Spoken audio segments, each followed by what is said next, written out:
Butler and the Miami Heat, but our guys are still standing by in Orlando celebrating with the Lakers and the newly crowned champion, Danny Green. Take it away, JG. Well, let's just be clear on one thing. We are not celebrating. Those two bottles came out. They were double-fisted by Danny Green. There are 4 men in NBA history who now have won 3 championships with 3 different franchises, but there are only 2 men who can call themselves defending and back-to-back NBA champions. One is Phil Handy, who's probably posted on Instagram about it already. The other is Danny Green. Congratulations, Danny. Thank you, man. I've been lucky. I've been very blessed. And I just want to thank everybody that's been in my corner during this time. The whole bubble situation has been different for us. It's been an experience, very humbling experience, a very weird atmosphere, but this team's shown a lot of character. And big shout out to the Miami Heat, man. I know Jimmy said he wished he could do it for us. They did some special things, man. And he's got a lot of fight in them. They all got a lot of fight in them. They're a special group. Shout out to Coach Spoelstra. They ran a great system, played a good chess match of games where they said they put up a great fight. It was unbelievable.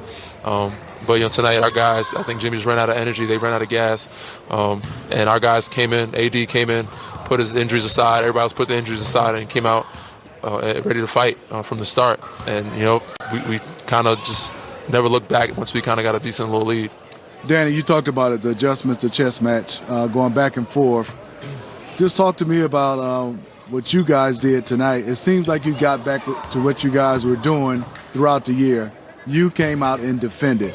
Talk to me, what was the mindset today? What was kind of different from the other days? And that's where it starts. It's always been where it started for us. We've always been great at that end of the floor. And somewhere along the line, we kind of lost sight of that. And we weren't playing our normal defense where they were scoring on us. We were not shooting well. We know we give ourselves a chance if we're playing that type of defense. But big shout out to Rondo, Alex Caruso, who came in, starting lineup. We put that pressure on them, picking up 94 feet. We knew that they would run out of gas or have low energy. So we wanted to put some pressure on them and kind of wear them down some. We thought that took a toll on them, so that helped us. But everybody that came in made a contribution. Markieff Morris, so many guys. Yeah. KCP was amazing. AD just, enforced his will down there in the post, man. When he's like that, unstoppable, regardless of how well we're shooting or how poorly we're shooting, when he's like that, rebounding and forcing his will in the post, I think we're an unguardable team, unstoppable team. We're going to win. We have a good chance to win that game. And, of course, Bron does what he does for 17 years. It's unbelievable. So it's been a lot of fun. It's been a hell of a journey. I think guys are just happy and glad that we're free. We get the hell out of this bubble. Because I think a lot of the air has been getting to us. But it's a big shout-out to all the teams that we faced, especially Miami Heat, but, Houston Rockets, Portland Trailblazers, Denver Nuggets. Those guys showed some real resiliency and came back and played and fought throughout the whole playoffs. Danny, that journey you mentioned, a year ago you guys were in China, amazingly enough. But right before that, the free agency period was so strange as you had to wait to find out what your former teammate Kawhi Leonard was going to do, and it almost felt like you were going to go to whichever team didn't get him. How strange was that to be that guy in that position and then to recognize that you still had an opportunity to compete for a title? I think it was just strange all around to be wanted. First time in my free agency career where teams actually were pursuing me. But being the guy waiting, and it seemed like forever. It was only like a week or less than a week. But you know how free agency is. Every day seems like a week. So a week at free agency seems like 2 months. But waiting for it was kind of strange. But I got lucky. I ended up exactly where I wanted to be. And that's playing with 2 greatest players in the world, LeBron and AD, and for a great organization where I knew I'd give myself a chance to win a title and compete again, and to be in a great city. So shout out to the real fans that stuck by us when we were down 0-1 to Portland, down 0-1 to Houston, and lost the game to Denver, lost 2 to Miami. Those are the real ones that have been by our side and been rooting us on regardless of how well or how bad we played. And they deserve to celebrate with us tonight, and hopefully when we get back we can celebrate properly. Danny, we've got Isaiah Thomas in our studio. The Hall of Famer's got a question for you. It's my man. Deke? How you doing, Danny? Congratulations. Thank you. You won it. You won in San Antonio. You won in Toronto, and now you've won Los Angeles. Can you tell us the difference in terms of pressure, what it's like playing for the Laker organization, and the pressure that comes along with playing for one of the most historical franchises when you talk about the Lakers and the Celtics? What type of pressure is there Lakers, San Antonio, Toronto. Tell us the difference. Obviously, it's a different fan base, so it's a little tougher. You get a little more criticism. You're going to get some people at you every game, regardless of win or loss. But at the end of the day, we know who was by our side, the real ones. It's been fun. It's been real. There's pressure, but it's not real pressure when it comes down. It's a basketball game at the end of the day, and we just play. There's so many other real pressure situations going on in this world. People that deserve justice, families that deserve justice, that are going through real struggles, trying to pay bills, trying to find the next paycheck. But for us, I said, we just worry about the pressures of worry about social media, of our fans getting on us about bad games. That's easy to handle. We've been very, strong mindset as a team, as a group. The guys have been conditioned to it. We're used to it at this point, and we don't let it waver us or shake us at all. We just bounce back and focus on the next, challenge at hand. Danny, I may have made the mistake a couple of seasons ago when you and I sat down. We started talking about what was next, and you were asking me questions about being a broadcaster, being an analyst, and I asked you when that may happen, and of course you go on to win a couple more championships, and it doesn't seem like there's any end in sight. But if you were able to sum up the journey that has been these last couple of seasons for you individually, how would you do it? It's been amazing. It's been a roller coaster ride, especially this year alone. But a lot of ups and downs. But the ride has been a lot of fun, and always ending on a high note is amazing. It's unbelievable. It's hard to put in words. It's a very surreal moment. I've been blessed to experience these type of experiences, overall.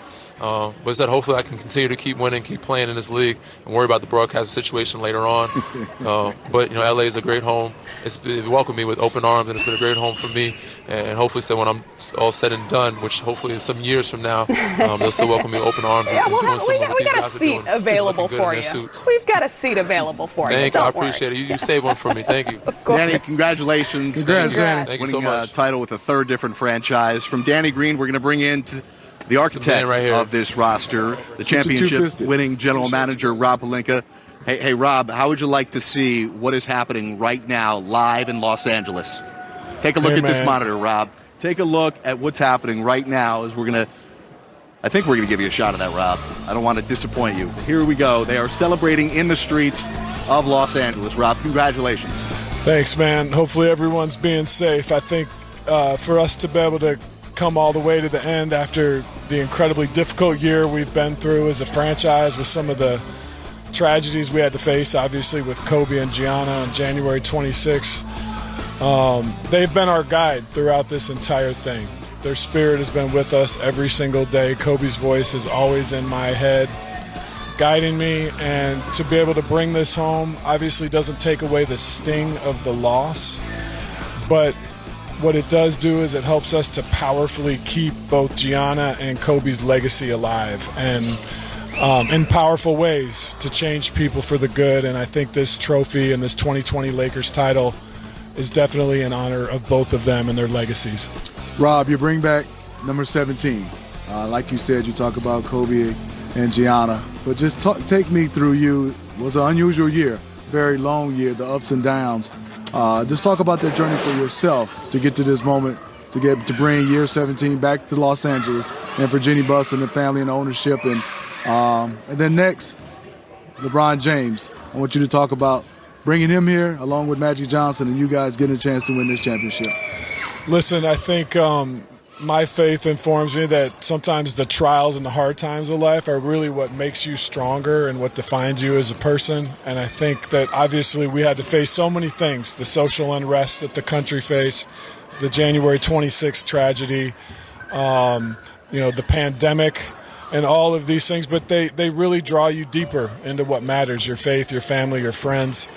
And I think what we've been able to accomplish means even more, because it was hard. A lot of people say, oh, will there be an asterisk on the 2020 championship?